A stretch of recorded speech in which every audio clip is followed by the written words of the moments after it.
Good morning, beautiful creatures. Today I will share with you a tiny but very beautiful space. I saw this image on Pinterest of a bathroom and fell in love with the idea of putting brush strokes all over the walls, and so I wanted to do that, naturally. My mom happened to have a place in need of renovation, which is a wardrobe in her room. You will see the before footage of the space, but basically the wallpaper was done. It was hanging for dear life on the walls and needed to go. And there was mold on some of the walls because of the drainage problem. Anyway, the place looked really sad, and every time I'd visit her, I'd see it and would feel heartbroken and willing to change it and do something about it. In the end, I think I spent about a week on it, just, sorting for clutter and prepping the walls. But I'm loving the result, and more importantly, Mom adores it. And it's just a really tiny, beautiful, happy room now. And I shall walk you through the process, I shall walk you through the steps. In case you want to unleash your artist, you can do it yourself. I think it's a relatively easy renovation to do and very budget friendly because we kept all the original furniture because it's beautifully done, fitted wooden furniture, which we didn't want to remove because it was fitted specifically for the space and was in a great condition. So obviously we didn't want to get rid of it. So we just wanted to make sure everything around it was new and beautiful and just a happy place, just like a glamorous space to be in.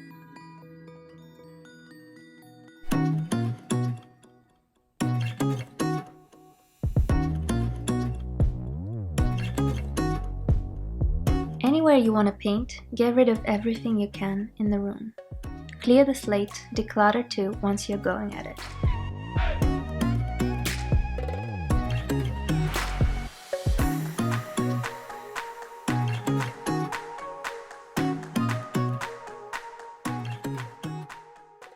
Cover everything in film or old sheets you don't mind getting paint on, so the room now looks like a movie set for American Psycho. Jokes aside, make sure you cover everything you don't want the paint to ruin. That way you don't have to worry in the process and you can go all out with the paint. Scrape the wallpaper off the walls. You'll need a wet sponge for the wallpaper to start softening and ungluing. This is the most tedious part of the process, you just stick to it. Think about how gorgeous your new walls are gonna look later and power through. I tend to listen to audiobooks while I'm doing it, so the process ends up being rather relaxing actually. This next part only applies to you if you have old mold, and only the light one that you can get rid of yourself. I will leave you to be the judge of the gravity of the mold, assessing if you need professional help to sort it out or not. We could manage ourselves, so we did. We had to let the walls take in the chemicals after all the scraping before we could start on the actual painting. You start with a paint primer to make sure the paint covers the walls evenly, and also the primer sanitizes the walls once again. Wait for it to dry, depending on the instructions on your can. We had to wait about 6 to 8 hours.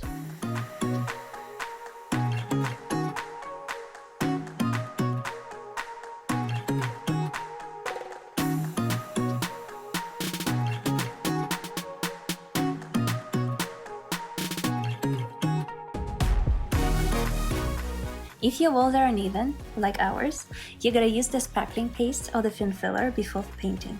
You'll need a couple of scrapers to take the paste, spread it on the parts of the walls where they're gapping or uneven, and then do your best to even out the surface. This was the first time I was doing it myself, and I loved the process. It was so satisfying. We are not perfectionists when it comes to wall texture, so we didn't spend too much time making them perfectly even, but you do you. Anyway, after that, you gotta wait at least a day for it to dry once again, and then slightly polish off the bits that could be sticking out. Hoover the walls, hoover the room, and get ready to paint. Paint any color you want as a base. I opted for white for a classical clean canvas look. And then guess what? Wait, yet another day to dry. I needed 2 layers of paint, so I did that the next day again and had to wait another day to paint my abstract masterpiece. By that point, the anticipation was killing me. I couldn't sleep, I was so excited to finally paint the next day. I got some enamel pigments to color in the standard white wall paint. If you get primary colors of red, yellow and blue, you can make any color you want by mixing them together. I made light pink, bright red, light blue, darker blue, deep purple by mixing blue and red, a gorgeous mossy green by mixing blue and yellow, and that just created some random colors like bricky orange and dusty purpley grey. Just play with it and see what colors are missing on the walls.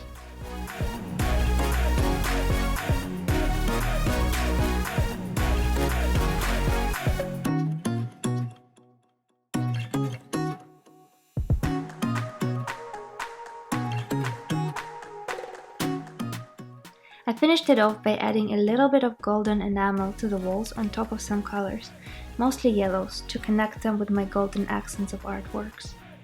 I am showing you how I made those golden frames in my first DIY on this channel. The link is in the description and suggested videos if you wanted to see that. I really hope you love the final result.